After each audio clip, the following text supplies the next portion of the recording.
Mr. Charles, how's it going? What's going on? Not too much. Just chilling out, doing the Tuesday night live stream thingy. So There you go. yeah. You How's can your week kick going my so far? note taker out. I tried to exit out of it before it jumped in, but I Oh, guess it's joining. It's hurrying up yeah. and joining. So it might not join. Who knows? We'll see how it goes. How's your week been so far? It has been busy. It's only Busy. Tuesday. What do you mean busy? Oh gosh, it's just been nuts. Oh yeah? Yeah. So still getting signups. Had we launched our virtual assistant services Yeah. Thanksgiving week. We've had a good portion, more than I expected in a shorter amount of time. I mean, it feels like it's been longer than what it has, but it's only been what, 2 weeks? Yeah. Really, Um, it's Thanksgiving no, not yesterday. even that. Yeah, so 2 weeks, and the end of this week will be 2 weeks that we've been live with it, and we've already had 12 people sign up, 12 clients sign up for virtual assistant services. So Nice. So what are yeah. what are the VAs actually offering as far as services? So they're doing custom builds, so workflows, automations, whatever the client needs. And then websites, WordPress, So kind of just everything. yeah, for the most part. Nice. Yep. Very cool. Yeah, so they're going to do administrative, sales lead generation, social media management, web design, digital marketing. Cool. Whatevs. Nice. Yep. So I'd seen somebody post in the high level group about charging less for, like single items, things like that inside the plans. How did you set up your single social media I management? haven't sold it yet. I haven't even tried selling it yet, honestly. But I use the marketer's toolkit to do it. Oh, okay. Gotcha. Because that way I can associate a SaaS plan to a customization. Gotcha. And that way I can eliminate everything and have it not even show the dashboard. It goes straight to the social media manager. Okay. Okay. Gotcha. Yep. So Very nice. Okay. Yeah, because I started a brand new plan and it wouldn't let me, I was like basically like here's all you can do. Like this is it. These, you can do the base offerings. So I guess you can't in high level. oh, you mean as far as like turning off certain features? Yeah.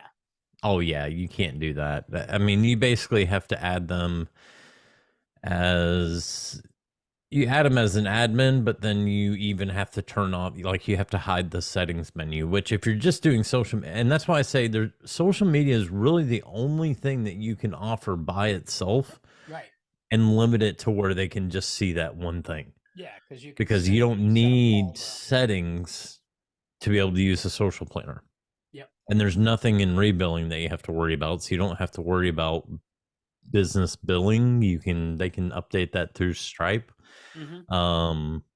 So yeah, it's really the only thing that you can not need access to settings to fully use.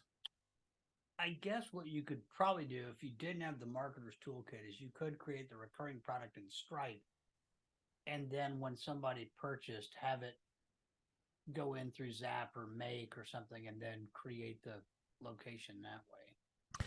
Well, but you still run into the problem it won't work at scale. Yeah, that's true.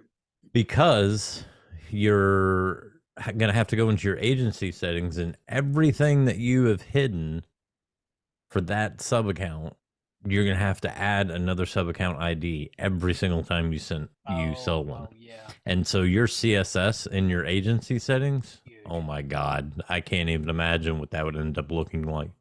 It'd be a nightmare. Hey, Matt, Pat, your volume's a little bit low. Your microphone's a little bit low. I don't know if How you're about far. now? You're much closer. Okay, good. Might want to turn it up. Well, I see you and Jay are sitting there munching down. I hope you brought enough for everybody. Well, it's 8 o'clock here. I just got done eating. Yeah, I just ate my last French fry. Sorry, Pat. Oh, okay. I had Chinese. I did pork chops. So I had beans. beans. Beans and rice. Well, I'm glad we don't have smell-o-vision then. Yeah, no kidding. As long as you're down in this corner. Beans and of the rice. window, Some good that's old fine. New England winter food.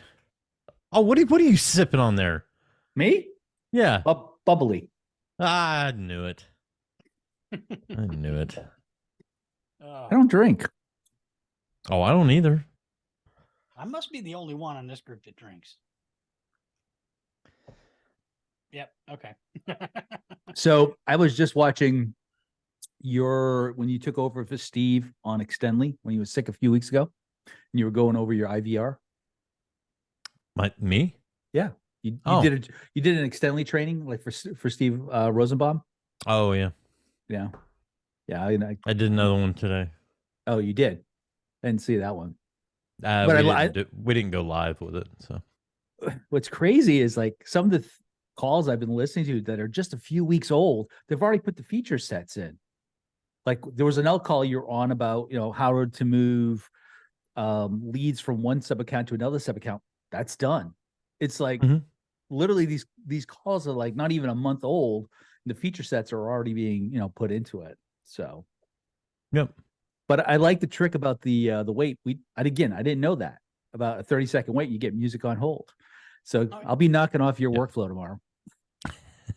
Well, they've made improvements too. So they rolled out another improvement today. Yeah. So with the beep and everything. So yeah.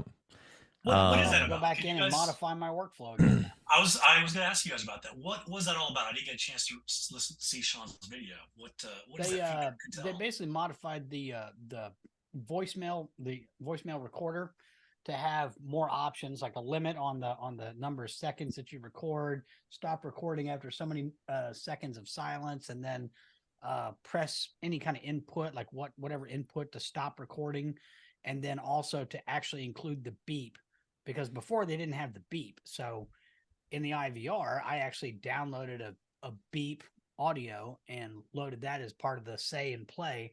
And right. like leave your message after the tone, and then went to the next one, went beep, and then yeah. So yeah, and then it was recording voicemail. So now we can get rid of that beep, and everything works. So hey Jay, your microphone is all the way up here, so you might want to bring it down here. Thank you, Stephen. Appreciate it. Yeah, I'm the hall auditor tonight. Steve is AV nerd. Yeah, no doubt, no doubt. Have you on the set? All right, Steve, can we roll? Can we roll? This guy's got band practice, and his mom's picking him your up green for soccer. screen's all your green screen. Your lighting's not good either because your green screen's going in and out. Oh, I know. Yeah, God. yeah. Oh, he's gonna start beating on me for my camera setup too. Jeez, man. Hey, the only person here who has it down is Charles. Oh my God. It's just because I got 2 new lights. I got 2 new soft boxes. So lowered my camera a little bit. Nice. All right.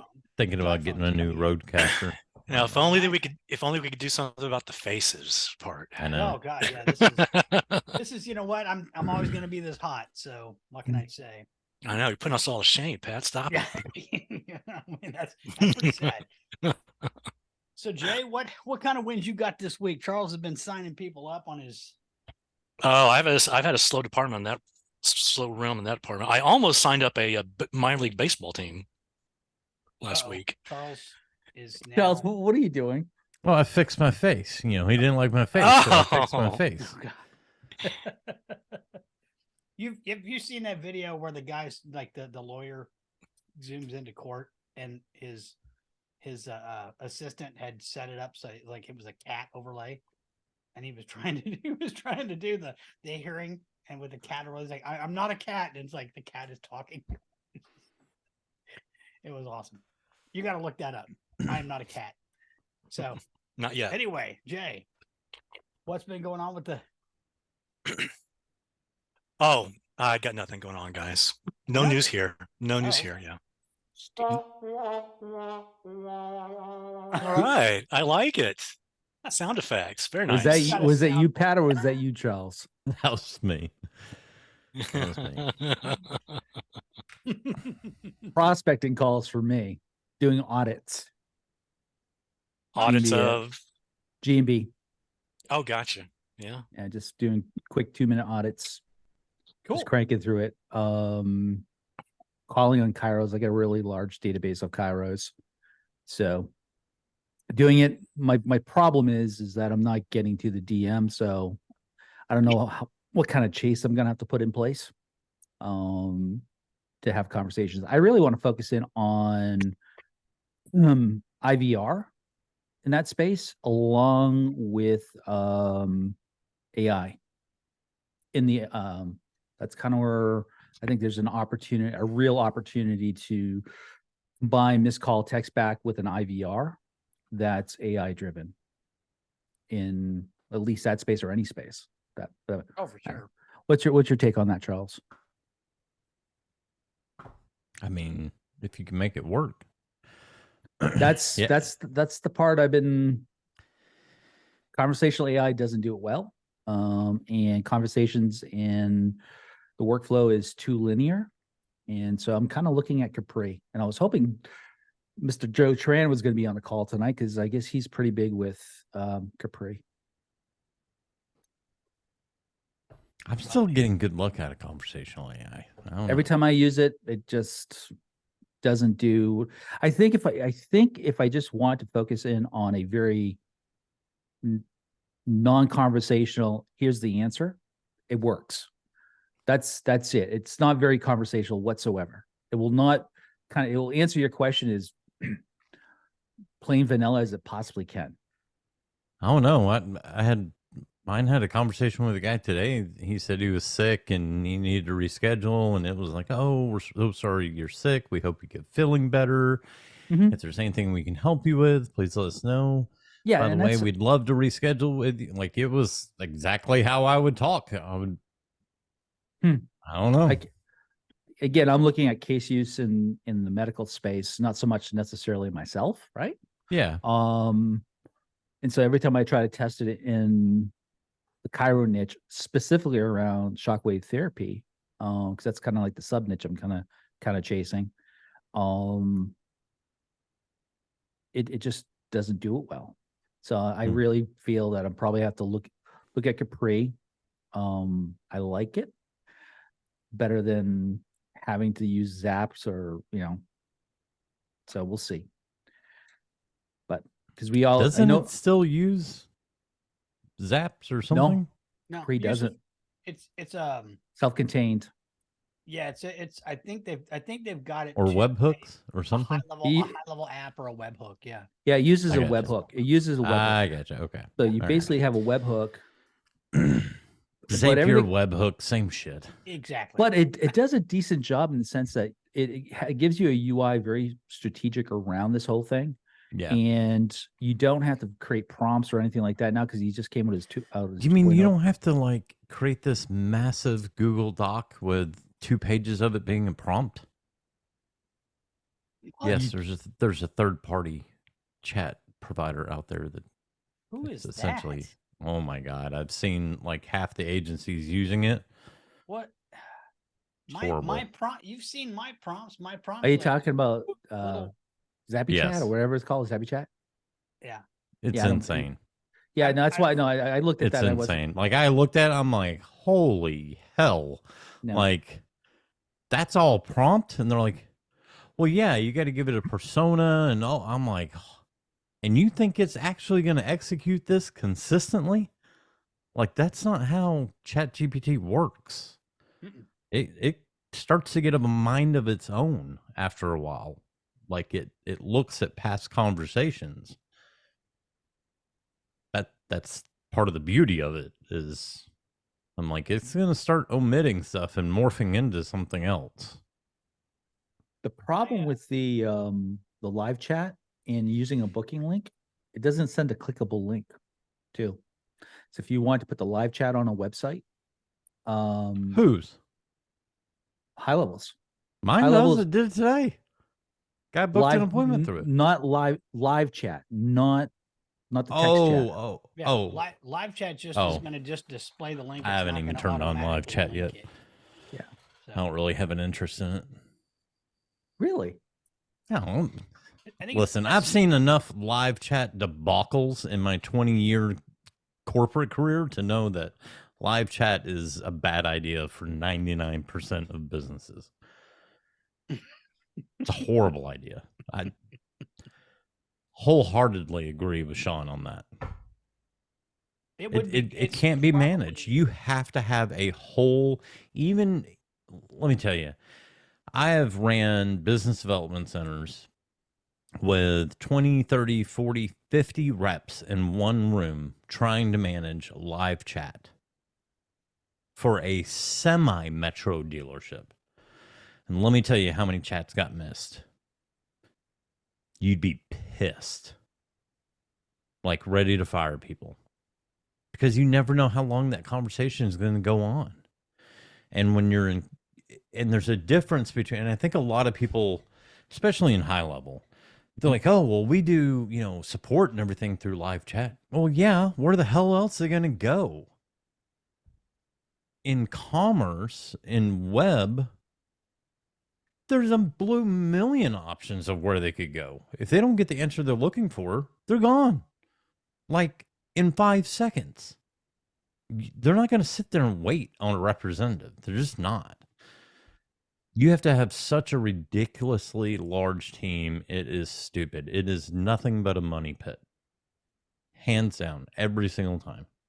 Even incorporating AI is not going to solve that problem. They've been trying to do that for years. It ain't worked yet. Because consumers don't want it. They just don't. They don't want to sit there. If they're going into live chat, they expect to talk to a real person. They do not want to talk to a bot.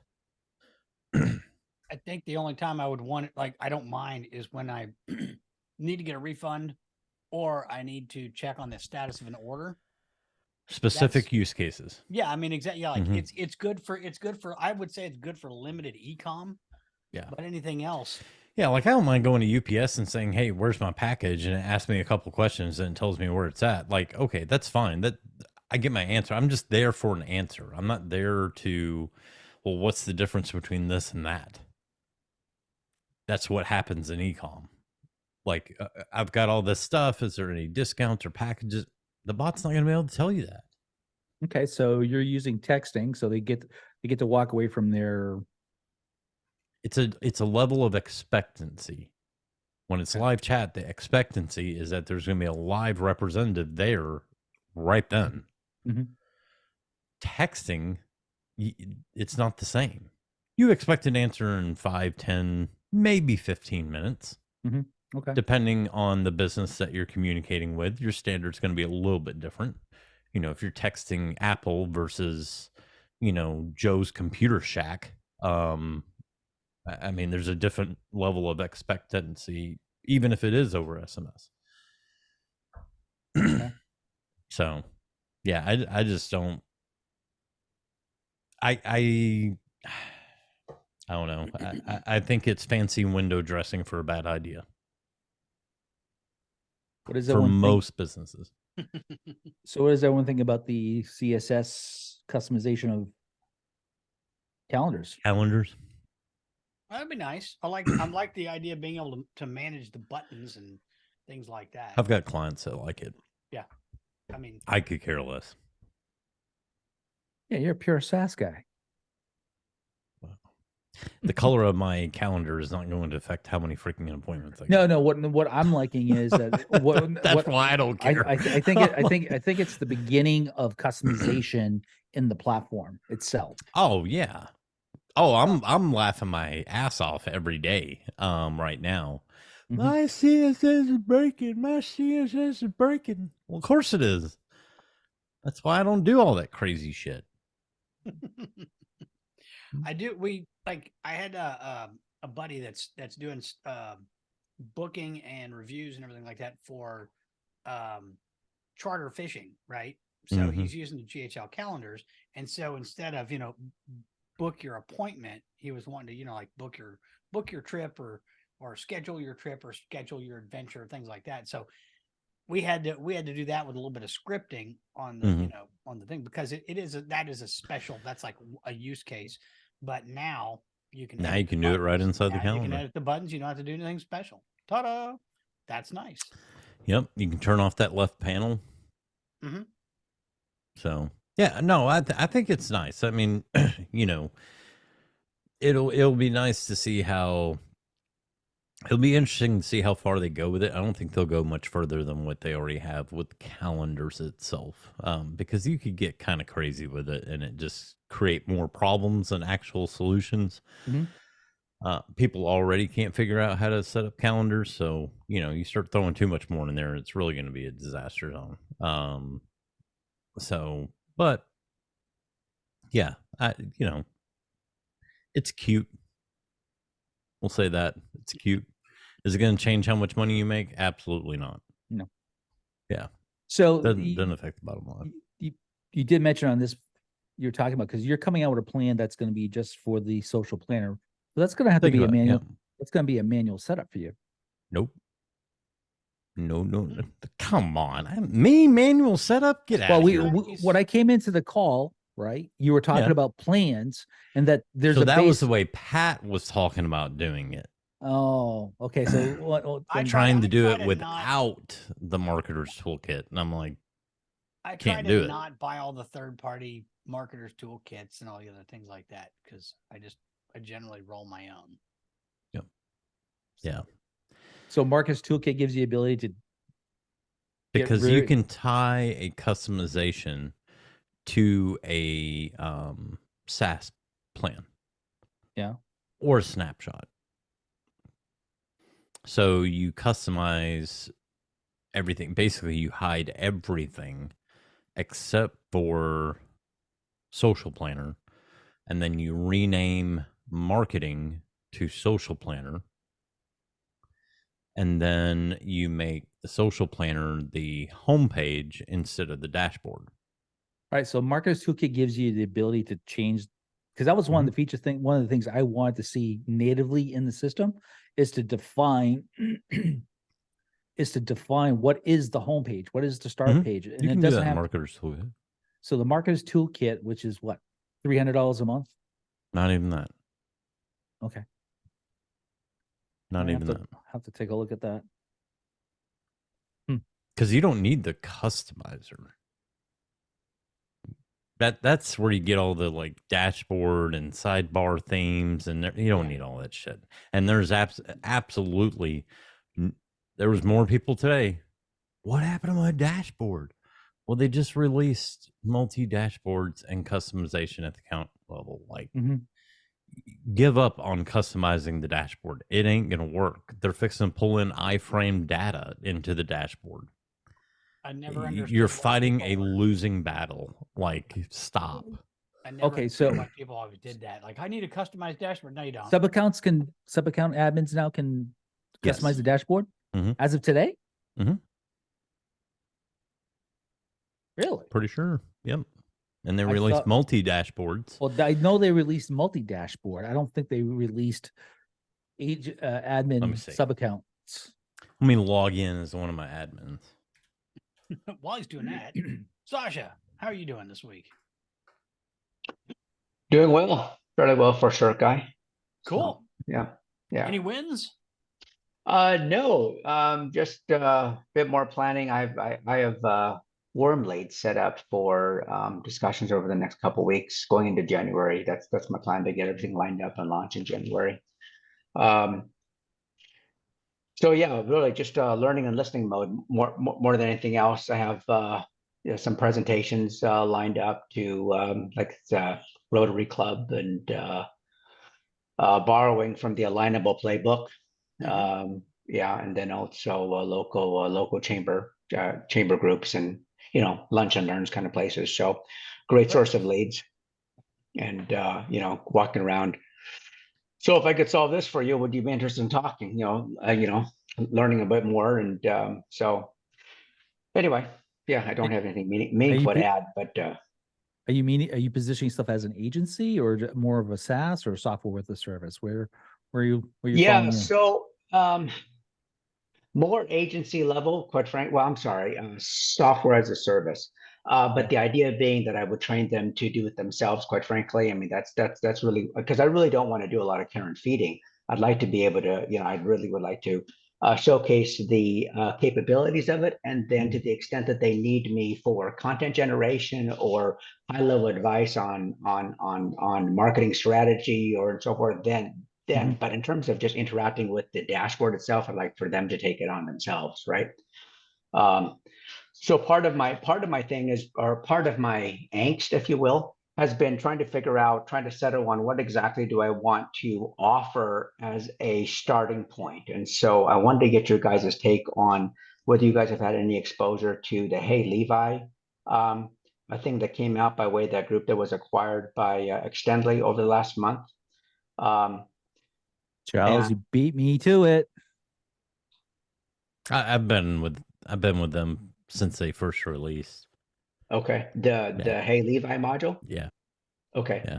My take on it, I mean, I welcome your thoughts and feedback at it, but my thinking is that it's basically anything you could buy off of a $30 subscription to any like AI prompt or anything like that. But it's a great first exposure to lock them in to, hey, let me show you how to do this, and it comes baked with like 30 different modules or 30 different scenario or use cases, if you will. And I think that's a great sizzle, but it's not very practical because I've tried to use it just to see what it did. I used a lead magnet, for example, and it went into hallucination nightmare, mode really quickly. So it's not something I would actually want to turn loose on a client, but it's a great way to showcase, hey, if you've never been exposed to ChatGPT, if you haven't been bothered to get yourself a Claude account or something like that, here's some language I can provide you with, and I'll show you how to do it during a demo. But I thought that this would be a great way. It's a great loss leader. So the idea being that, hey, you have your own chat, you have your own custom, if you will, chat, a prompt, a technology available to you within the platform. This is a great way to do it for the guys that are running their businesses off of their dashboard, off the dashboard of their truck. You know what I mean? I like that, but beyond that, I haven't been that impressed with it, quite frankly. And so it's not something I would want to pitch aggressively, but I welcome your thoughts or reaction to it. So what's your core offer? Yeah. So the reactivation campaign, quite frankly, is really what I want to do. Okay. Yeah. And get in on the get a percentage of the business that's won back, a percentage of the sales that come back in by way of a win back campaign. So what's the industry you're going for then? Yeah. So, well, I've talked to a lot of different industries, and I haven't settled on what would actually work, quite frankly. So, I'll have a chance to eat my own dog food come January, right? But I'm thinking allied healthcare professionals. So, maybe not dentists and chiropractors, but the allied, like physical therapists, and maybe So these are the guys that are really operating out of their garage or out of a storefront. You know what I mean? So they're not really that savvy technical yet. That's what I'm thinking. And then also the home service businesses. And you want a percentage of what money you bring in? Yep. On top of your monthly fees? No. I haven't quite I'm not sure on that. Okay, I don't think it makes sense to do the monthly fees because at some point they're not going to need me. You know what I mean? So let's think about this for a second. So Okay. I'm the business owner. You Yep. come to me and say, hey, I can take your database. Let's say I have 2,500 people in my database. Okay. Yeah. I can take your database and I can get you how much business back out of my database. Right. So let's just say You tell me 10%. how much business can you get me out of my Well, let's say it's a database of 10,000 and we'll get a 1% response rate. Let's just say that, right? And then out of that, maybe, Okay, you know, 10% of that will convert. Slow Right, I down. mean, What businesses have a 10,000 user? You are not well, going I'm to see just using that. 10,000 in No, a database. no. Okay. Hell no. They'd have to be in business a very long time. Like if you're looking like, let's I say know people- dealerships that have been in business 7-10 years. They don't have 15,000 or 10,000 people. They've been in there. Okay. They got maybe 15,000, Okay. and they've been in Okay. business for 10 years in their dealership selling 400 or 500 cars a month. Okay. Yeah, Okay. my I've got like as far as like just services go, I've got a med spa. She's got maybe a list of about 2,000 clients. Hmm. Not all of them are active. And then the carpet cleaning guy, he's about 1,800 people. And those are like Okay. when we do database reactivation, like every quarter for him, we're text, like I basically text everybody that he hasn't had any communication with in the last 60 days, because if I go and clean somebody's carpets, they're not going to need them again for at least 3 or 4 months, right? So I don't want to pound these people and piss them off and like keep texting them when they don't need the service. Right. So Right. we filter all those people out by a tag, like who have I contacted in the last 60 days, exclude those people, everybody past 60 days, and I want to chat them. So we might send out 1,500 text messages, and then the response rate, he'll get about, and that's just for carpet cleaning and tile and duct cleaning. So it's a lower ticket. Like his ticket is average $200 or a little more than that, depending on what he Right. does. So with that, we run that. He gets about 20 to 30 appointments.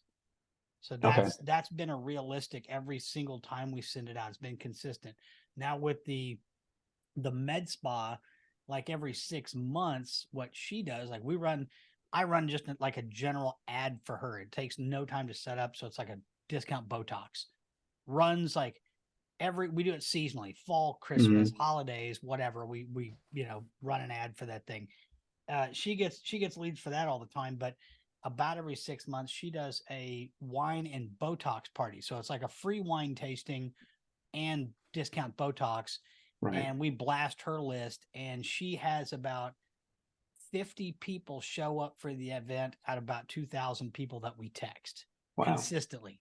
Now people don't leave her clinic for less than $1,000. What's that? You give them free alcohol. Of course, you get people show up. Free alcohol and $10 Botox. I mean, it's like, shoot, man, it's like shooting fish in a barrel there. Don't give me Don't give me ideas for my SaaS. Free alcohol. If nothing else, you're just paying $10 for the alcohol you're going to consume that night. Yeah.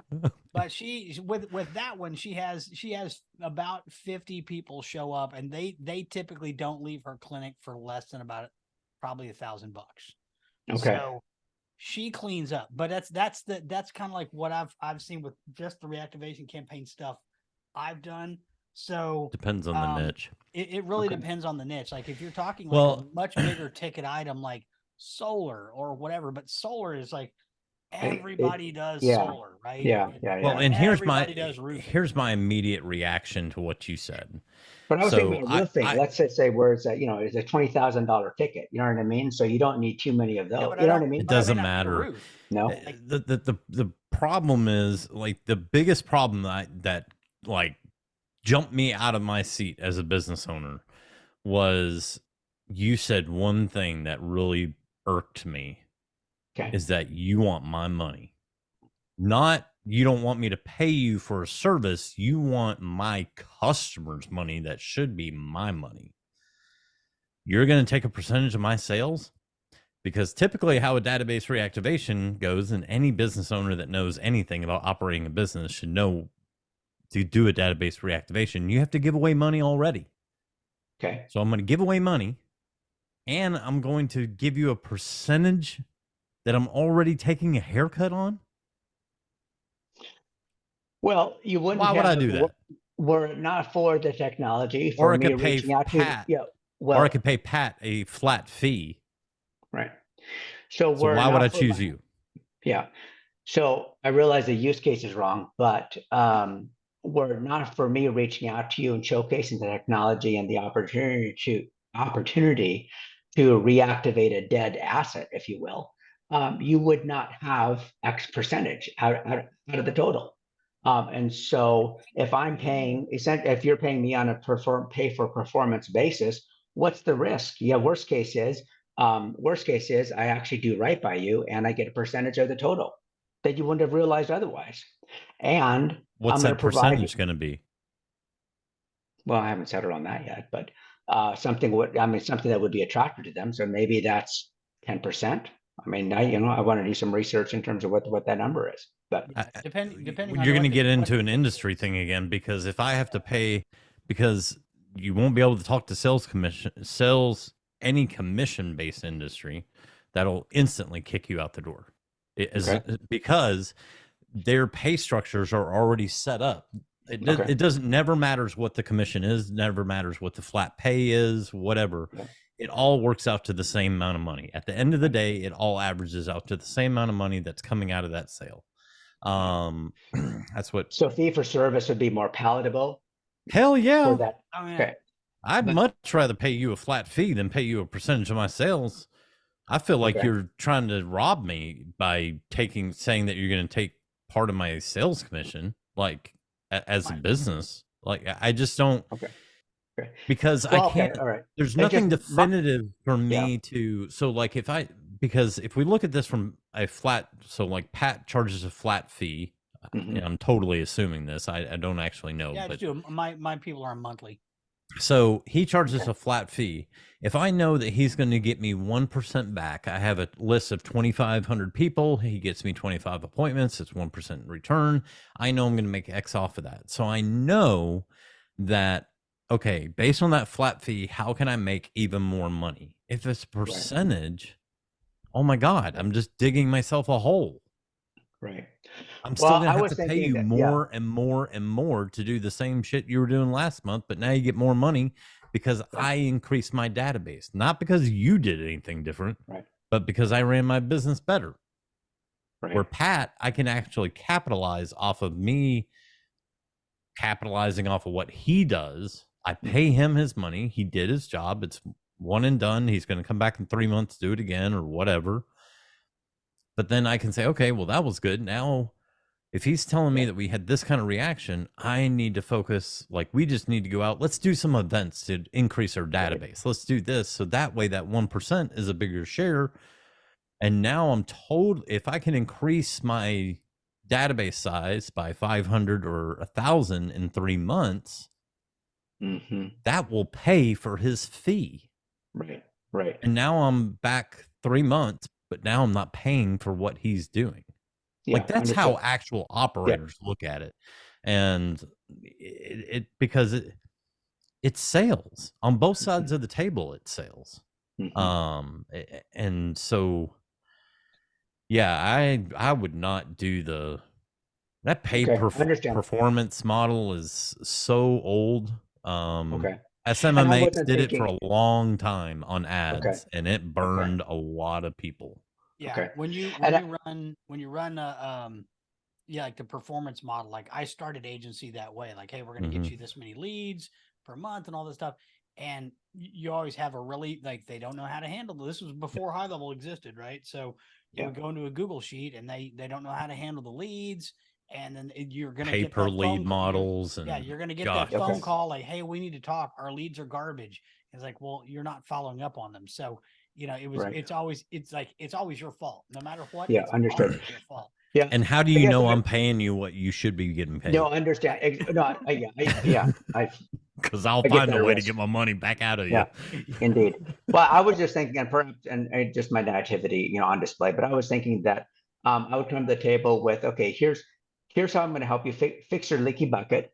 Here's a system by which we're going to reactivate, a dead asset. And then use the same system going forward to increase revenue, further down the road. You know what you're going to find out? For performance was only going to be a one-off. You know what I mean? It wasn't going to be recurring for the lifetime. Go on. What you're going to find that most small businesses don't have a database for reactivation. So the amount of prospecting that you're going to need to do to find those perfect customers is going to blow your friggin' mind. Find another foot in the door. That one Okay. that is something you use that when you actually turn them into a customer and you actually find out they got a database. Okay. Okay. Okay. I've seen it used as like a total throwaway. Like they won't Yeah. even give me the time of day. They won't even let me tell them. I can't even get in the freaking building without them saying, no, we're not interested. Look, Okay. let me do this for you. I won't even charge you anything. Just let me take your database. It's probably around 1,500, if that. Mhm. And I will do a free database reactivation. And listen, if it doesn't get you any business, we never have to talk again. If it gets you something, just give me a call. Okay. Yeah. That's it. I won't charge you a single dime. Okay. Usually these guys, like, and especially like you were talking about guys that are running off their dashboard, right? Those guys have all their customers in their phone, or they're in it, or they're in literally in a notebook. I went to some like a local event, and there was like, it was like an art thing. So like, this is like Just getting their grocery- database into a CRM. Yeah. We're dealing Problematic. with art people, but people literally had notebooks where I could put my email down to get on their list. Hey, A Charles. notebook I could write my email down, right? So, but like, so it like these guys, like when like some of my clients, they had people inside ManyChat, so I had to export those, and then they had like a Google sheet, and like it was a giant hot mess, and like by the time you Mhm. get that database, you have to kind of scrub it, and then you also have to run it through to like validate the phone numbers, validate the emails, and then like that list is going to be cut literally by half with all the junk that's going to fall out. Right. So they may give you a couple thousand, or maybe they might have 500 or 1,000, and then that's going to be like half. So you say like, how many people are on your list? And they go, they might have stuff in MailChimp or GetResponse or something else. So if you can get it all together in one coherent, sheet, then you can upload and validate it and then send Right. it out. So I would definitely do something like, let's take the list that you have, give me an offer that we can, that's going to be like mind-blowing offer, right? Because I'm not charging you. So it's mind-blowing offer. We'll get you started with this. And then this system that you're going through is going to have like the text messages coming through and all that other stuff. And then, oh, by the way, when you're ready to start booking, it's got calendars, it's got this, it's got this, it's Mhm. got this feature. So Mhm. it might be a better, like, I know there are people out there doing database reactivations, but like everybody I've seen has been like very niche down, like solar, life insurance, some like the bigger higher ticket Got it. stuff. It's the more odd niches, like the home service stuff. Like those guys just want more calls coming in. And Okay. if This call you can- text back, IVR. Yeah. That's you hook up that's their Google, their Google profile, and now you hook up the calendar, like synchronized and syndicated to the Google calendar or to the Google profile, so There they you can go. book right from Google. That's more money than the database reactivation Okay. for the smaller guys.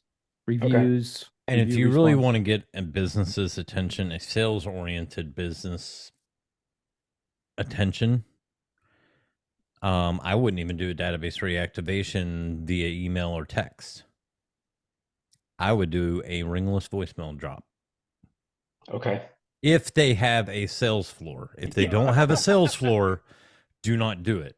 If Yeah. they have Yeah. a sales floor, Yeah. like at least 5 or more people, and that can answer phones at some given point in time. So But like furniture stores, or is it like Yeah. an example of a Yeah. retail? Okay. Furniture Okay, got it. stores, Yeah. anything Appliance. so Okay. that's great. Yeah. That is a great tool to use in a commission-based business, because Okay. what's going to end up happening is they're going to say, you know what, we're really not interested right now. Okay. Hey, not a problem. I tell you what, call me a nice guy, call me crazy. I don't care what you call me. Just let me do this for you. Mhm. I want to run a reactivation campaign, and I want you to give me 75 to 100% of your database, but I want it the worst of the worst. Meaning nobody that you've talked to recently. I want them dead. And then we're going to set a date. And I promise you, within 12 hours of that date, you will be calling me, telling me to stop. Not because it's bad, but because your phones won't stop ringing. Right. Right. Because that's what a ringless voicemail does. Yeah. It makes phones ring off the freaking hook. Okay. People don't even bother to check the voicemail. Nope. They just call the number. They just call and go, back. I missed a call Okay. from this number, and that's Yep. it. Yeah. Yeah. So Yeah. And the only thing you have to do is tell them that if someone calls it, you tell the company, say, hey, look, you're going to have people calling in saying they missed the call and or asking for a particular name. And it can't be a name that actually works at the business. You make it a Right, name that right. is not So, at the business. Yeah. Yeah. So if they come in, awesome. Yeah, it was our manager. They were just calling you to let you know about this great sale we got going on. When's the best time for you to come in, today or tomorrow? Mm-hmm. That's it. Okay. It's all about setting an appointment. That's all it is. Yeah. Just getting the phone ringing. And yeah, if you, and it doesn't take a lot of phone numbers to get that phone ringing. Mm-hmm. Like you can get it ringing pretty darn good just with 1,000 phone numbers. Now, if Yeah. you've got 4,000 or 5,000 or more, you definitely want to spread it out. Like right. Right. for sure, put it in drip mode. Oh, yeah. Because Very light drip mode. yeah. Yep. And it'll And come in that- spurts. one- But it can be, because the one thing you don't want to do is burn them out. Right. Because in a sales environment, it doesn't matter what the manager, even though you have to sell the manager, it doesn't matter what the manager thinks. Yeah. As crazy as that sounds. It's up to the salespeople, even though they don't make the decision, they kind of do. Because if they don't want to use it, guess what? That manager ain't making them use it. I don't care how good he is. And he's sure not going to fire his whole sales floor. Because then he can't open the next day. So what is he going to do? He's not going to hire you. Yeah. So yeah, you know, 200 to 300 calls a day. Do that for 2 days. Check in, see how things are going. Yeah, we're getting some phone calls. Ramp it up some more. You know. Oh yeah, Okay. it'll get their attention. That's for sure. It'll make that phone ring. If nothing else, from that Okay. point, it's up to them. You just have to, yeah, it's just, it's all sales gimmicks. That's all it is. Nothing's changed in 30 years. It's all the same shit. I've also reached out to everyone that I've interacted with in the last like 9 months by way of, they do the follow up, let's say your dentist, wherever, and they'll be using Podium or what, I've made a mention of every technology that they reached back out to me and call them up and say, hey, I'd like to set up an appointment, talk to you about some, and so I've also thought that would be a good lead as a warm market, follow up with an alternative, see what else they're using, the way, see if the extent to which GHL technology could be a better solution for them. Oh, GHL is definitely better than Podium and Okay. 𝙒𝙀. Yeah. For sure. Okay. Just solve a problem for them. Yeah. Find a problem, solve it.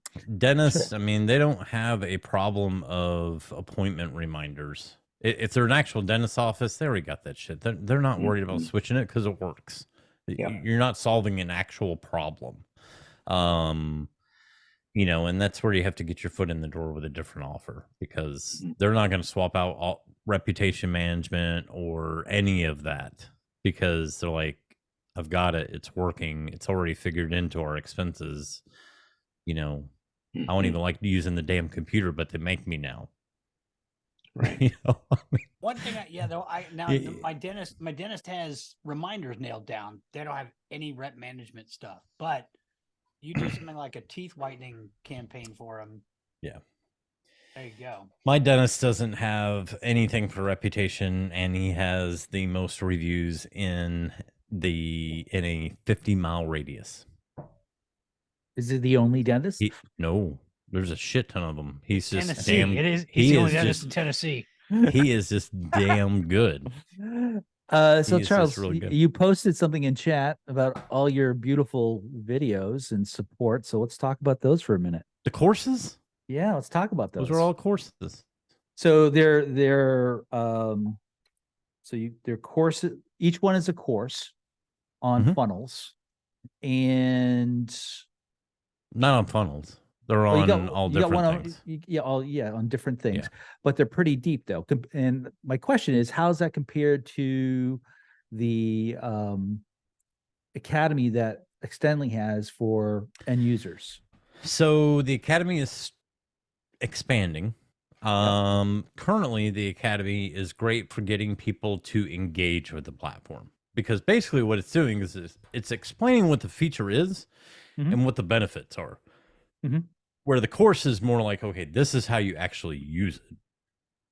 Well, they're not going to care to take the course if they don't even understand what the hell the feature is and what the benefit is. So for me, they kind of work hand in hand, and you serve two different purposes. So basically, Where'd you get those courses? you had them made. Well, I mean, yeah. And he's not going to let it. He's not putting out for resale either. He's just teasing us. You ought to put it up for resale. White label that stuff there, Charles. Were they done in white label, or is Pinnacle all splashed through like randomly? Charles just pops up in the video, goes like, and then just disappears. Hello. Like, get Pinnacle. Get Pinnacle. And then disappears. Oh me. Here, I'll show you one of my courses. Yeah. Because you dropped it on us, so now you got to show it. I know. Be the reluctant hero here, Charles. You know, I really shouldn't show you. And while Charles is doing that, we got, let's see, we got Frederick. Frederick's in here. What's up, sir? What are you doing? His note taker's in here. Well, his note takers. Yeah, Tracer Management's in here. So, okay. So's his note taker. But Charles, there he is. Nope, you were muted. There he is. What's up, guys? Frederick? Hey, sir. Can everybody hear me? Yeah, what's going on? Thank you, guys. Thank you for having me here today. Yeah. I'm just kind of learning from you guys and learning where I should go and kind of getting my feet wet here with GHL as well as learning from you all here. You getting the review stuff up and running? I am getting the AI reviews up and running. What I've learned since getting the program configured is putting in, actually choosing GoDaddy, choosing Cloudflare over GoDaddy's services. 100%. Yep. You know, and I did know what GoDaddy was, but I didn't know what Cloudflare is. So now I'm wanting to move everything over to Cloudflare, instead of just the domain for that I'm going to use for AI reviews. Oh, cool. Yeah. That's always a chore. I've been migrating stuff over for quite a bit from Namecheap over to Cloudflare. So, but Cloudflare is definitely, I love the way it's integrated with Highlevel. Right. I'm just waiting for Namecheap to be fully integrated. So, because it's coming. It's coming. So I'm not doing anything. I get too many domains on Namecheap. I buy on Namecheap, but then I add since I've got one Cloudflare account, I know which domain name servers to add. So I just automatically add it whenever I add a domain. And then I just in Cloudflare, it's like, oh, this is up and running and it works. All right. So you buy the domains on Namecheap, right? And then you set the NS records to Cloudflare for your DNS. Yes. Yep. Yeah, that's what I'm figuring out as well too. Cloudflare is, as you guys already know, Cloudflare is much more robust and does a lot more. I want to get in with Cloudflare before I actually have any problems going into the future by looking at what Cloudflare has to offer. Yeah, when you're needing to set up the email and all the other stuff like that, Highlevel is going to be able to add all the records. The one thing I haven't. Hey, Charles, are they going to do this? Like, are they going to actually start adding like the DMARC record when you start doing your LC emails? Yeah, they already do. They already had DMARC? Yeah, they already do. No, No, they don't do DMARC. They don't do DMARC. They do SPF, but they don't do DMARC. DMARC is critical. What is the deal? No, it's not. It is. Why? Better My delivery's fine. It's better deliverability, man. I don't know. What's the My cost accounts of aren't name having an cheap issue. domains? What's that?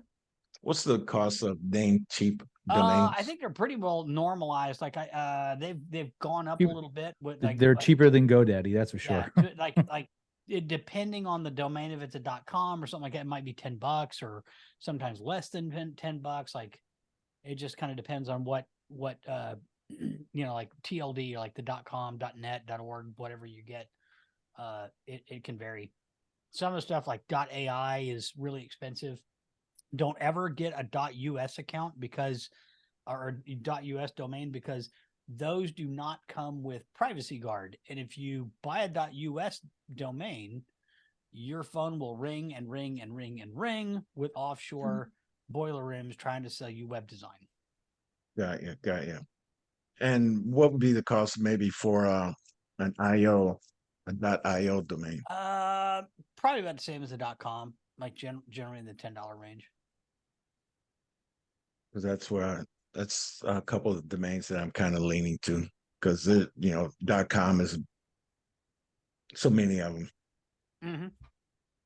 and hard to get some of those domains with .com. Yeah. But thanks, guys. I'll be Yes, here listening to you. Thank you very much. Yeah. Oh. I know. So how do you keep these updated, Charles, when when Highlevel keeps doing stuff? So there's only add a lesson to the course. So it covers what's there. So like campaigns, payouts, media. So like if they change something, if they go to automated payouts, you just swap out that one. Ah, okay. You don't have to redo everything. Nice. Yeah. Very cool. So again, basically the Academy is really an overview of what it is. Yeah, so this is what's being so this is a preview of what's being released. And then this is the current. Hold on. So this is the current White Label Academy. Hold on. Okay, so it's a funnel. Okay, you go into each of these, conversations, two-way SMS. It's a 2 to 6 minute video, basically going over not only the feature but the actual benefits of it. Like, why should you care about this feature? So that's what this is. Let's see if this will.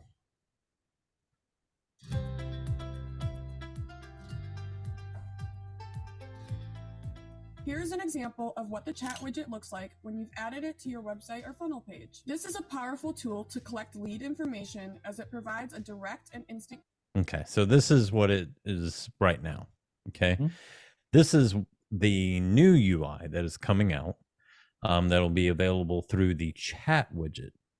So it'll actually be another tool in their chat widget down here. Just like their knowledge base. And it's a lot cleaner UI. So this is actually built on GHL Experts platform that they've been using for quite a while. Same thing that their knowledge base is getting converted to as well, I believe. So, yeah, it's just a little bit cleaner format. Same kind of videos, just better navigation, better ease of. But that's what this is. Now they're expanding. So one of the first things that and this hasn't been released yet, is their onboarding. So they'll actually, step 1, complete your business profile. So it's 9 steps to basically setting up your account. And they're going to be adding other stuff in here as well that goes a little bit deeper. And they're going to call them implementation challenges. So it's like, hey, now that we've explained this feature and what the actual benefits are, let's try to implement it. And they're going to do it in the style to try to kind of gamify it more than a traditional learning course. That's why they're doing the implementation challenges. Makes sense. And is this going in their Nave chat widget, or is this going into the HQ one? You'll be able to do either. Okay. Yeah, you'll be able to iframe it. So, I mean, I'm looking at it in web page form right now, but this will be pulled down. Got it. So navigation's nice and clean in that iframe format. Is this going to slide? Is this going to have the whole panel that slides up from the right of the page, or is No, it no, just no, going to no. be in the It'll be in the pop-up? chat widget. Okay. It'll be in the chat widget. Yep. So yeah. Okay. And then your course takes it to the next level. Basically, once they've understood what it is, your course is like Yeah, if they funnels is want how- more in-depth training, then they can go right there. And it's also encouraging them to keep going back to the community as well. Because so- we have a community, so they can see the community, they can interact with the community. Are you putting your community inside the as a link inside the app, or you're keeping it outside? So you are putting it inside as Yeah, I've got a button that says okay, community. They click it and it opens up in a new tab. okay. Yeah. And you're all pretty much, you felt these 24 videos covers, or these 25. courses, excuse me, not videos, courses cover pretty much everything in the current system. Yeah, for the most part. You can be adding more too. Okay. Cool. Okay. And if they needs to be changed, you can change it out. How many hours of videos do you think are there? Oh God. Each course is what? 2 hours? No. An hour and a half? Each course? Yeah. Well, no, it's not that long. Each video, each module is probably, depending on the module, anywhere from 8-10 minutes to 20-25. I mean, some of them kind of have to be long. There's really no way to shortcut it. So then each course could be hours. Well, some of them only have like 2 lessons in it. Okay. Because there's not much to that feature. Okay. Like, there's only so much you can cover. Like, you know, Well, or I think, there's something that is changing very soon, so it hasn't even been released yet. Like stuff that we already know is on the roadmap to change. It's like we're not even going to release a course for that. Like workflows. Because there's no point, because you'd have to turn right around and redo it within a month. I mean, how are you handling? Do you have one in there for workflows, or are you doing just recipes? No, there's one in there for workflows. That in itself could be pretty big. Yep. Okay. Yep. You should white label automation and workflows. You should do this in a white label. I think a lot of people would buy it. Well, here, go buy it.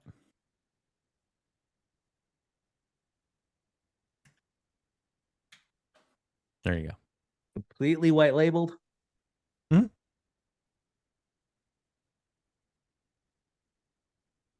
Okay. Yeah. White label. Damn. And as new courses come on, it's $500 a year. How can you go wrong? Oh, yeah, that's for unlimited access, and there's social media templates getting released here soon too. Okay, so this is SaaS Pro U. Kathy Thomas. I don't know the person. Pat knows her. Pat should know her. She's an OG high leveler. Okay. Kind of. So, do we get access to these videos, or do we only get them access? Yeah, through... you get a snapshot. Oh, we get a with snapshot. the courses, and then you get a Google Drive. You get a Google Drive spreadsheet. Okay. With everything broken down. Okay. As far as what's there is in green, yellow is coming, red is like not yet. Okay. Like we know it's coming at some point, we just don't know when, so we can't even put a timeline on it. Like, but we know that feature is coming. Okay. So and do we get cover images for our? Talk to me about the social post. Social posts. It's basically going to be the social media version of the courses. Okay. If that makes sense. So like here's, you know, kind of feature and benefits, different let me see if I can find, she hasn't released that yet. And then you're doing a lifetime of $1,000? Mm-hmm. Not bad. No, that's very reasonable. Yeah. And so new stuff that's coming, right? They only, yeah, Go ahead. yeah. All the new stuff that comes out, they're going to keep adding to the courses and stuff. They even got a funnel that you could iframe it as a custom menu link.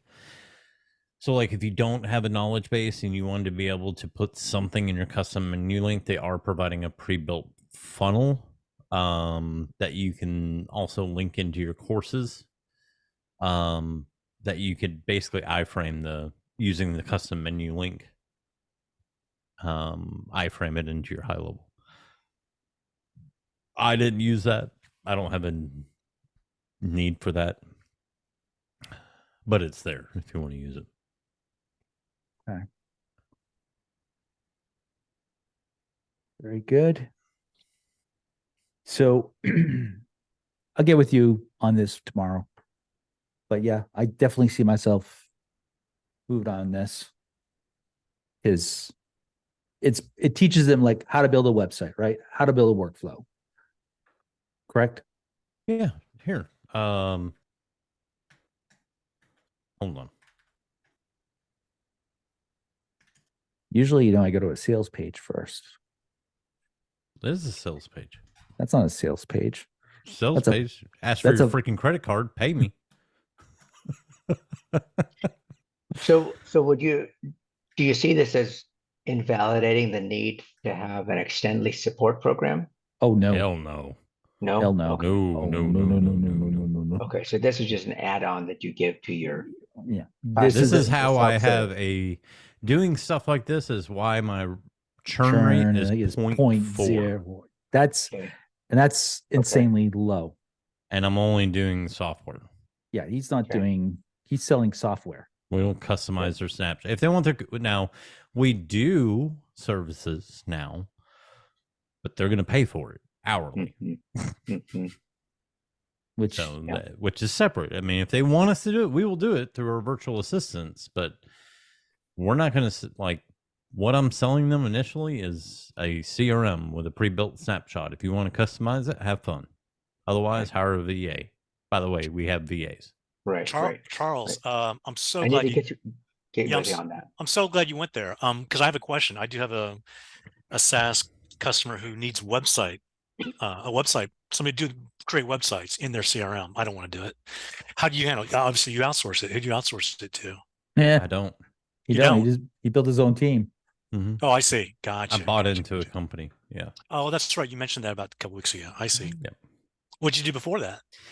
Well, I searched for almost a year trying to find a third-party solution that I could seamlessly white label into my agency the way I wanted to. I just couldn't find one. Now, I'm picky. I want things to work a certain way because I want to be able to say, you know what? F it. I'm packing my bags and I'm going away for 2 weeks and not have to tell anybody and everything still runs smoothly. So that was a big part of why I couldn't just, everybody wanted me to have account managers and like, I don't want to sit here and micromanage a freaking account manager. Mm-hmm. I want to pay you. I don't even care about really making money off of it. I just want you to get your money and I want them to think it's my company. Mm-hmm. Makes sense. Sure. Seems simple to me. Mm-hmm. Nope. I would basically have to be the middle person or have an account manager. And I was out. I'm like, nope. Specifically for website building. Any website building, Anything. I mean, are you looking at like building in Highlevel or building a WordPress site? No, building Highlevel. I want, I'm bringing on he's a kind of a business, entrepreneur guy. And wants to build a following, and he needs somebody to build a website. And I'm like, I'm not going to do it. But then again, you know, he needs a website, and I want to make sure I get the stickiness of the website with him, and I want to, you know, have this nail pat going forward, you know, so I don't have to. So if anybody has somebody that could recommend that would be able I mean, to we could do it, but charge it wouldn't be $100, white labeled. $100. whatever it is, whether they charge per hourly, whatever they want. I can even leave the agreement with the I'm $150 an hour customer. just to have a conversation with me.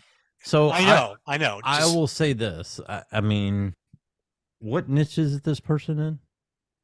I think he's a business coach. Okay. Yeah.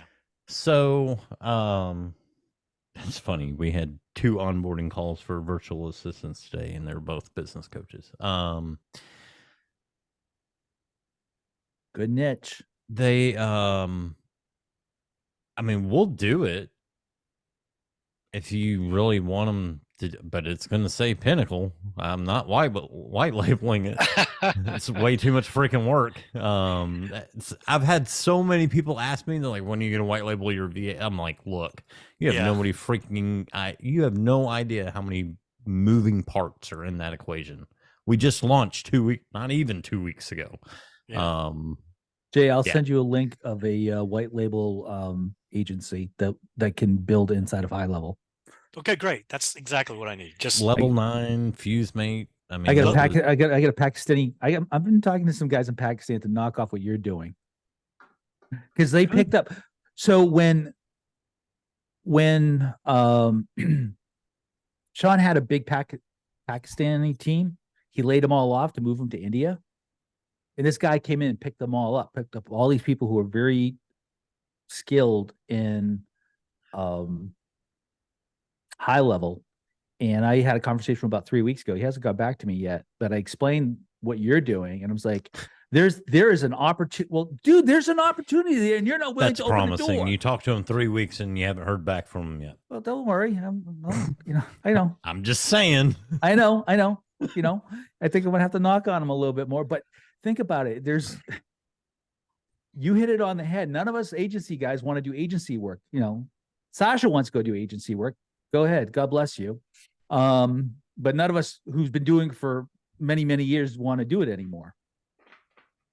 And when I heard you come out and to do what you did, is like, you got a whole VA team totally trained on where they could go in and buy hours. I'm going, oh, that's beautiful. That's perfect.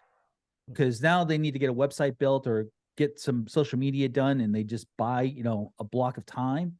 That is so perfect. And you don't What's have to. Funny is it turns into more than just high level. So like one of the business coaches that we had on board today, he signed up for 10 hours. During the onboarding call, he's like, yeah, now that I think about it, I probably need 10 hours a week.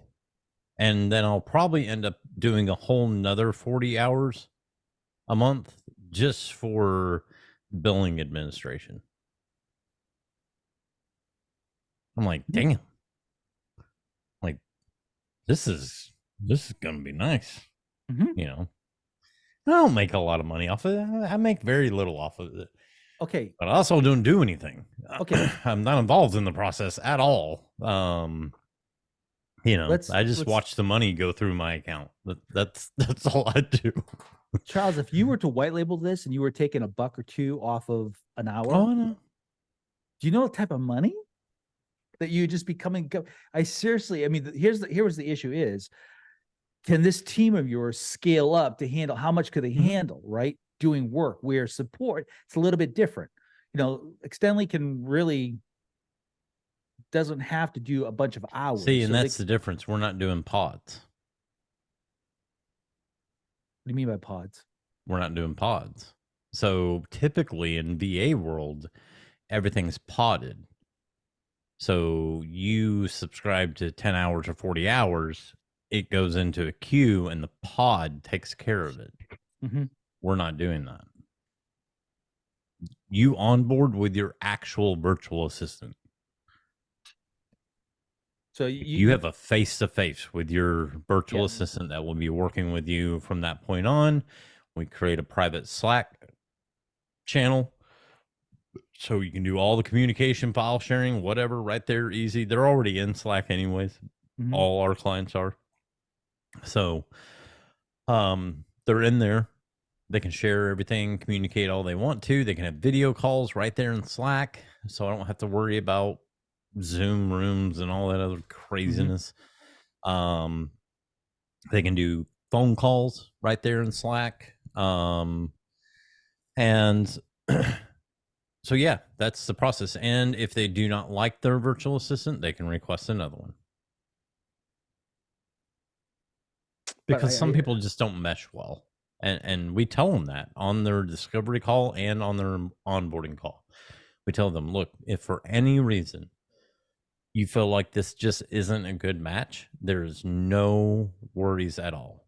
Simply let us know and we will get you another one immediately. Like within 48 hours, you will have another one. Yep. But that way they have, and then so we have one VA that all she does is she's basically an account manager or a VA manager, if you want to look at it that way. And then we have another VA that's doing all the discovery calls. So she's basically doing sales for the VA services, answering any questions, what they can or can't do, yada, yada, yada, and telling them where to go sign up if they haven't realized it already. And then, then Nina takes over. So Chris is doing that. Nina takes over on the onboarding calls. And then she has the virtual assistant that'll be working with that particular client. They get introduced, they meet face to face. So it creates a good relationship because hopefully they're going to be working a lot together. And yeah, they make sure that they get put into the Slack channel, everything like that. And that's it. They send them, and then they pin a message in the Slack channel, and they put it in the description of the Slack channel for that client, a link to a ClickUp form. So if they want to submit an actual like project request, they can. Otherwise, they can just put it in Slack and they'll just manage it through Slack. You know, the big thing is we don't want the client have to feel like they have to waste time to get their VA to do something. So that's why we're not bringing them in the ClickUp or any other project management tool. We don't want them to do that. We want them to be able to just send a message. Hey, I need this done. Here's some images. Here's some content. Can you make this happen? Like they don't need to fill out forms for every little stupid thing they need done. I mean, that's just, it's a time sucker. So we'll have the VA do that. So your coaches, what snapshot are you giving them? Small business or small business? Small business, unless they're an oddball, and then we give them, like, if they're like way out there on the coaching spectrum, we'll give them the entrepreneur, and that way they can kind of build it to what they want. Okay. Yeah. I went and looked at the snapshots. It looks like they pulled real estate off of, externally pulled their real estate one. I couldn't see it on the store. They may have. What snapshots are they? Do you know what they're going to the automation library. They're focusing on the automation library. So really, what is the automation library? Explain automation library is basically, so you take the small business and then you blow it up into a bunch of pieces. Okay, so you buy individual, like small pieces. Yeah, so you can get the sales, you can get the reputation, you can get the, admin side of it, and then you can pick and piece together. That way you can create, instead of trying to dismantle and reassemble a super big snapshot, which is basically what everybody's done for a long time. Now it's like, hey, bloop, light bulb, maybe we should take components and break them into their own separate and then just have it to where tags connect them. And so that's what they've done. So that way you can go in the automation library, buy whatever modules that you want, or buy all four, and you can piece them together as you need. So like Sasha wouldn't need, necessarily sales. He just needs appointments and database reactivation, or database cleanup. He wouldn't need the admin. They're not going to be sending invoices. They're doing sales and database reactivation. So why does the admin workflows need to be in there? So he could take two different pieces and say, hey, that fits what I need it to do. So yeah, it's just the building blocks. That's it. They're focusing on giving you the building blocks so that you can easily put them together, which is smart. I mean, I get it. I do, because when you start trying to build actual full-on niche snapshots, it ain't gonna work. Agree. Modular You is can't keep up always with it. best. What's that? Modular is always best. It is. I mean, unless you're going to go super generic, like their small business, it's very generic. Now, it works great, but it is generic. That's fine. Like having a big snapshot like that, you're fine, because they can use any or all of it. It doesn't really matter.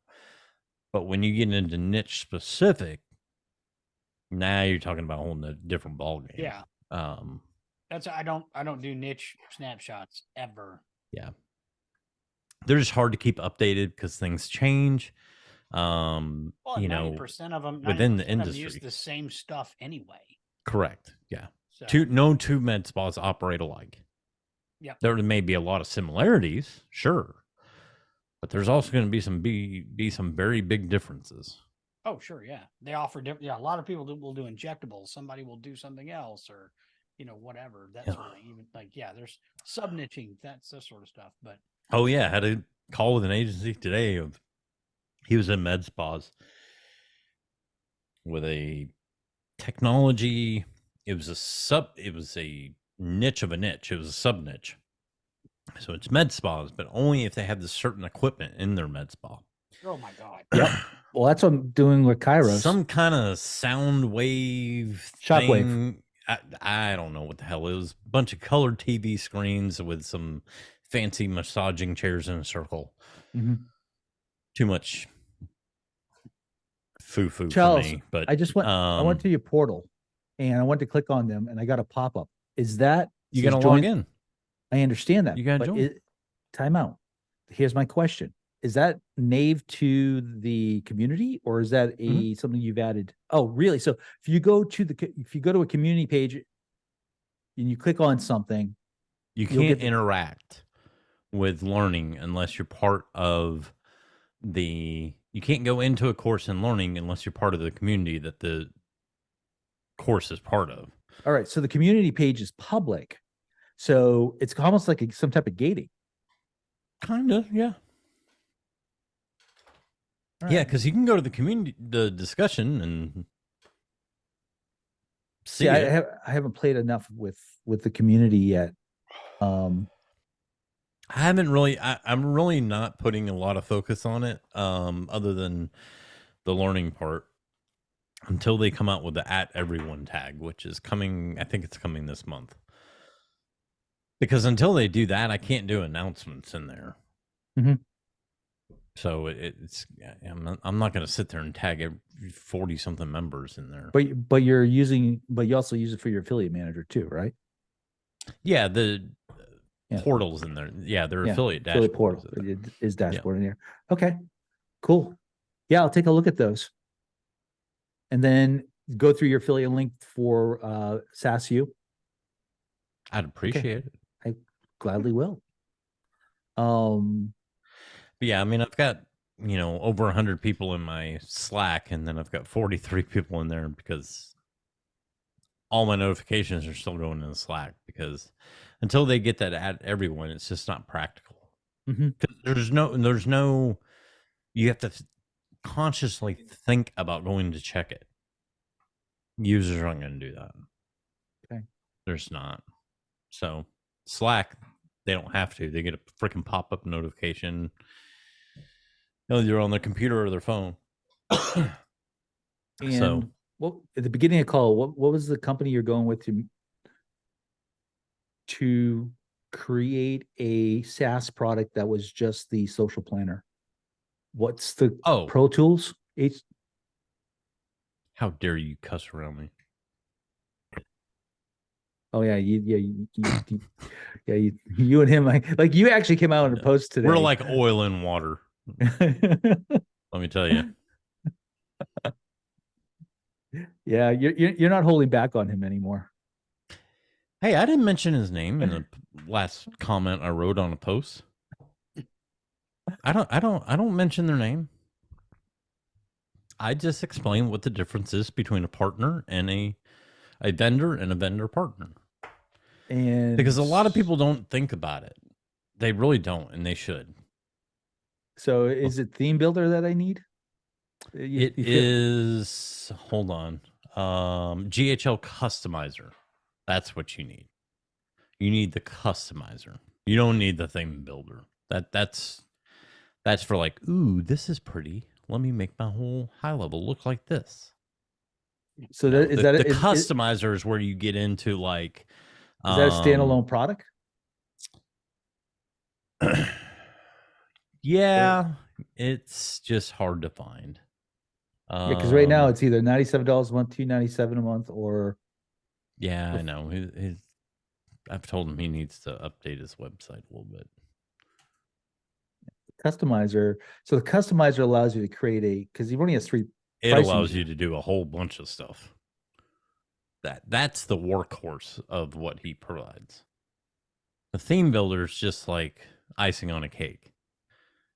The customizer is where you can create buttons, slide outs, modals, hide for this plan, that snapshot, whatever. Like you can really start to tweak things that are like, because Chat HQ, their white label builder, I had it in the left-hand panel. I was like, well, this makes no damn sense, because they go to do the regular chat widget, they go to sites, chat widget.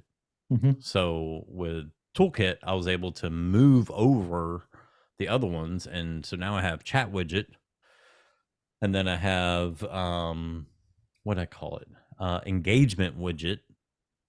And then URL redirects and settings or whatever came out after that. So I was able to stick the engagement, that link to iframe, into the platform right where it made the most sense, rather than having it on the left-hand bar in a place that, well, there's no good way of where to put it. So yeah.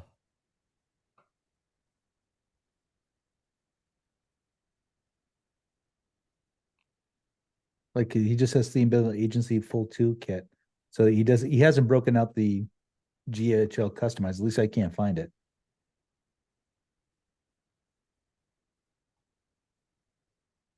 Let's see. Oh, the marketer's toolkit. It's part of agency. Hold on. Hold your.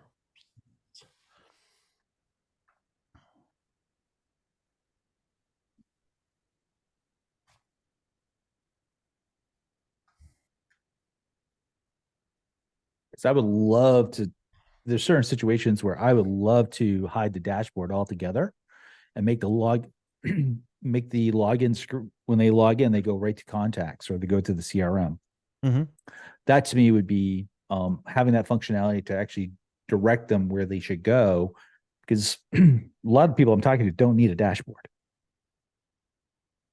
Right? That's really sales driven. Opportunity boards are sales driven.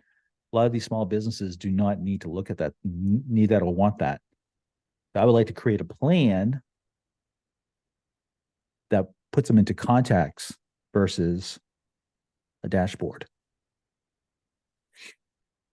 Yeah, there's a lot you can do with it, because like I even have my onboarding link changing based on the snapshot that they sign up with.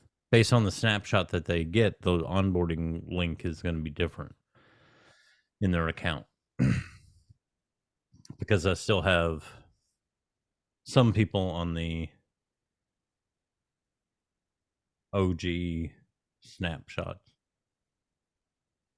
Let's see.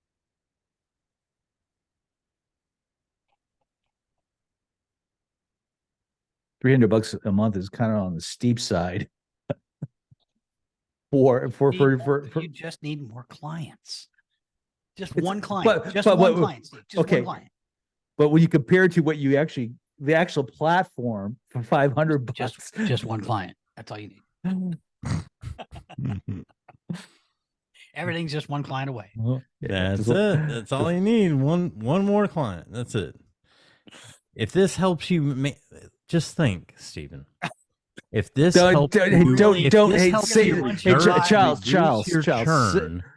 No. What's going to help me reduce the churn is the things you showed me today. This is going to help reduce churn. This will simplify, plans. I think turning over the whole vehicle sometimes. Not sure. All right. So do this. Where did that go?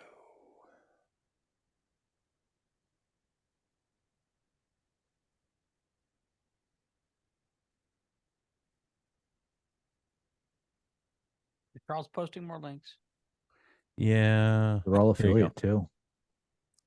We got to wrap this up at some point, Charles. Hold on. There you go. One more. All right. So on this one, you want the 197 plan. So he doesn't advertise this page because it basically breaks everything. It takes away, like, you don't get access to the solution library, which is like CSS hacks and stuff like that. You don't get access to the solution library and something. Oh, chat and stuff, which I didn't care about it. So yeah, 197 a month. What are these ad tables? I had no idea. I looked at them for like 2 seconds because I don't like ads anyways. So I know. Although Upex did release today that you can now edit your ad and push those edits to Facebook right from their app, which is pretty cool that you can do that. That's kudos to them. That was their big announcement for today. So basically you publish an ad and you want to do an edit to that ad. You go right back into Upex and edit what's already been published. Okay. And then it just push goes the through. Update. Okay. That's so cool. you don't need, so previously you had to go to, if you wanted to edit something that was already live, you had to either stop it and do a new one, or you had to go to Ads Manager and actually edit it in Ads Manager, which kind of defeated the purpose of having Upex. So okay, yeah, now you can edit and push that edit out to Facebook to update your ad. So pretty big deal. Cool. I mean, I was kind of impressed. I was like, how about that? Still not doing ads, but I think it's pretty cool. You're a pure play SaaS. 100%. SaaS and affiliate links. Clearly.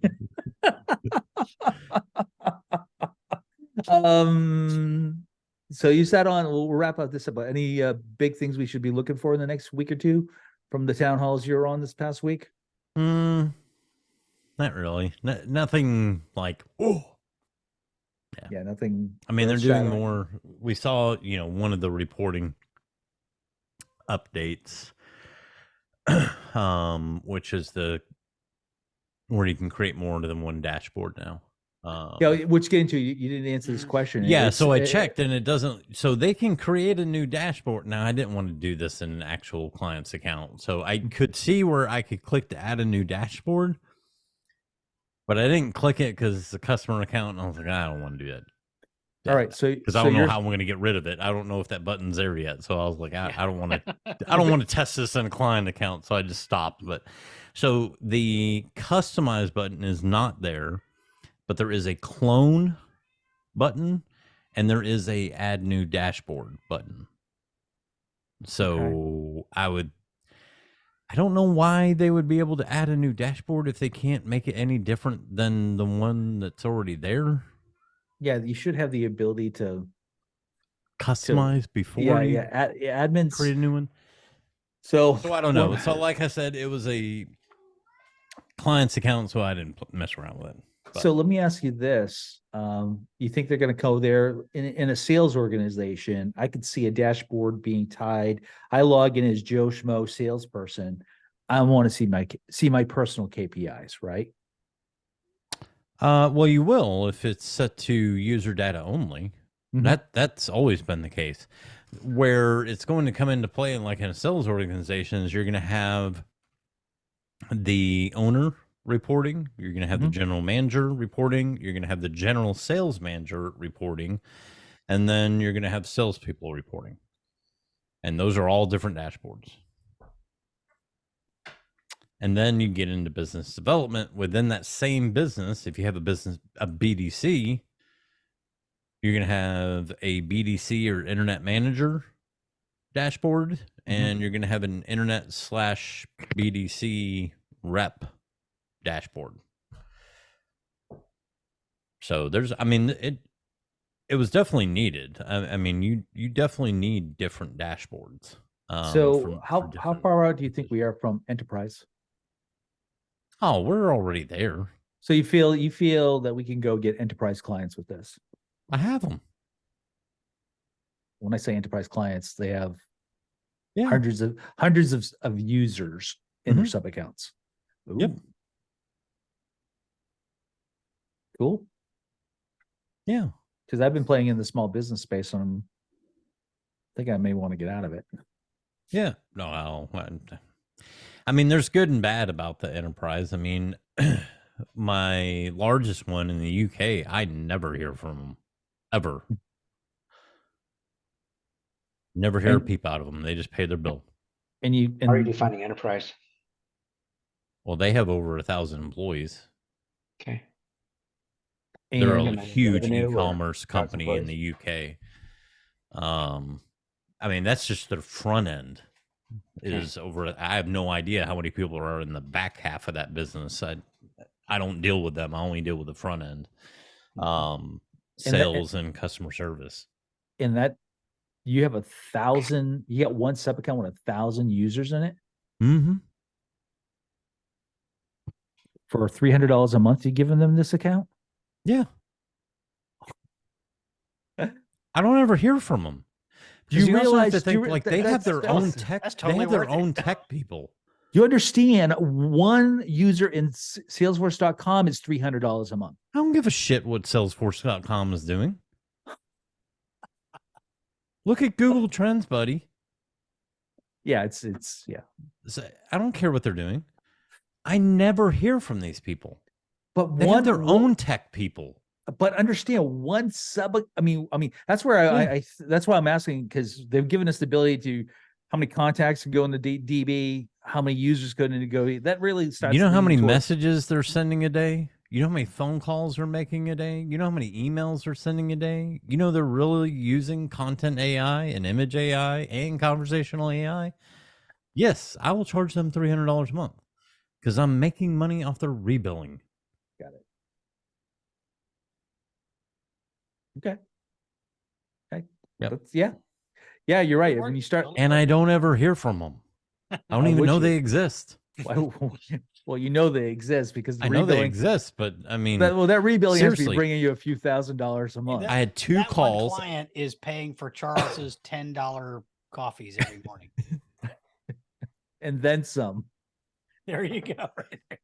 That's from this morning. This was my second one from this morning. Yeah. So, but no, I mean, I had two calls with them. I had a call with 3 people from their sales team. One of them was a sales manager, and then I met with the co-founder and the VP of operations. Those were my 2 calls. And switched them over. They were on HubSpot. Oh, yeah, that's an easy. And what was HubSpot charging though? Oh God, I didn't even ask. I didn't even want to have that conversation. HubSpot's just ridiculously expensive. They're like sales. It is. They're just stupidly expensive. They were getting super limited on what they could do to every time they tried to do something. Platform. Yeah, they would call up HubSpot and they're like, "Hey, we need to be able to do this." We're like, "Oh yeah, we can do that, but it's going to cost more money." And they just got tired of being nickeled and dimed.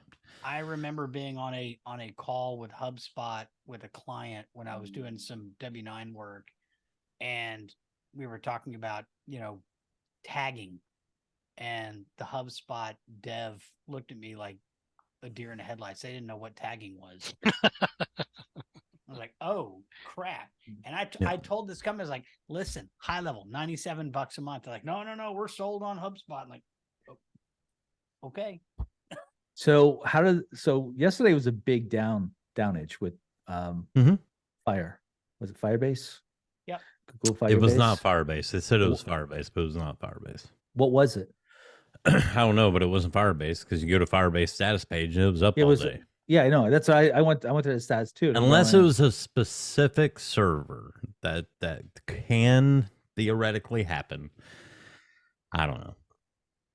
Either or, I got thank you messages. So while everybody else was bitching and moaning. Yeah, well, pretty much it killed anything that had scheduling associated with it. Yep. And was triggering it was triggering stuff early. It was all screwed up. It started the Google expiring connection started on Saturday. Because I had it Saturday on a couple of my accounts. I'm like, oh, okay. So I didn't think anything about it. I was like, okay, it's about 6 months. Let's go reconnect. And then I said to myself, did I just reconnect that account? Sure enough, it had to be tied to it. So I wonder if it was a DB thing, because that's a containerless DB, right? It's kind of it's like Mongoose. It's not a MySQL database that Firebase you can build on. I have no idea. That's above my pay grade. Okay. I just know that when it went down, when the message went out on the status board, all my clients got a message, and I got thank yous back.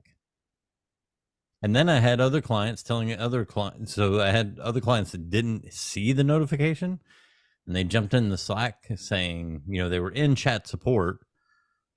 And chat support was like, yes, we're aware of it. We're working on it. They're being kind, courteous. I mean, there's nothing they can do. The system's down. So then I had a couple of clients that jumped in the Slack saying, oh, I can't send messages. Can't make a phone call. And then I had other users sharing the post from earlier as a comment to them. So I had users letting users know. How did you set up your notification board again? So I am working with a company called 𝙒𝙖𝙣𝙩. Okay. And we're working on developing it to where it can be more white labeled and easier for other SaaS agencies to implement. And of course, you'll let us all know when that's ready to go. I will. Yep. We just had a meeting on it. Post a link. Yeah, yeah. It may be an affiliate link. It's okay. But it basically you'll have your own status page. We're trying to figure out if we can do like a full-on white label status page. So that you can really change out the icon to your logo, it not be the lead connector logo. You can have your name and even rename the services, and pull in the service bulletins because sometimes, like when that outage happened, everything was up. It was a separate third-party platform that was down. So in those cases, Highlevel can't report that their system's down because it's actually not. Their system's up. It's an off-site, so they have to do a service bulletin within their status page. So that was one thing that we worked out this Monday. We had a call yesterday about it. Spent 2 hours with the owner and one of his devs talking through different ideas and how we can make it more scalable. At some point, you may see it in the app marketplace. Perfect. Which I think would be good. I think that is a good tool to have in the marketplace because it's like, hey, this is something that if you run a SaaS agency, you should have an uptime monitor. I'm sorry. Like, if you're running true SaaS, you are software, meaning that you need to let people know when it goes down, not wait for them to message you. That's so So yeah, and we're trying to work out webhook stuff and a better Slack integration. And that goes into the whole white label aspects of it. So was it Google itself that went down? I don't Something in know. Google? I have no Okay. idea. And It it said wasn't- Firebase, Yeah, it whatever, said it went down. So yeah, I don't but yeah, so I'm working with them. We're hoping over the next month or two by January to have it like, okay, this is pretty darn close as to you could pretty much peel and stick this into any agency. Very nice. So I think it'll be good. No, I think Yeah. it'd be really good. And yeah, I'll have an affiliate link. So, but hey, I have no shame in my game. No, you shouldn't. They're all right, clearly, gents. I mean, they're all links.getpinnacle.ai. So, you know, I mean, obviously it's a friggin' affiliate link. Oh yeah. But I make good money every month. I make over $5,000 a month just in affiliates payouts. Nice. Thank you for your support. But that's also why I do free calls with agencies all day, every day. So, Hey, you and gotta why I get don't paid ever somehow. ask for money. I just ask them to use my link. And I think that's more than fair. Absolutely fair. Absolutely. Absolutely fair. All right, ladies. Let's wrap this one. Wrap this one up. Chat you guys next week. Nice to see everybody. See you again next week. Ciao. See you. Bye. Take care. All.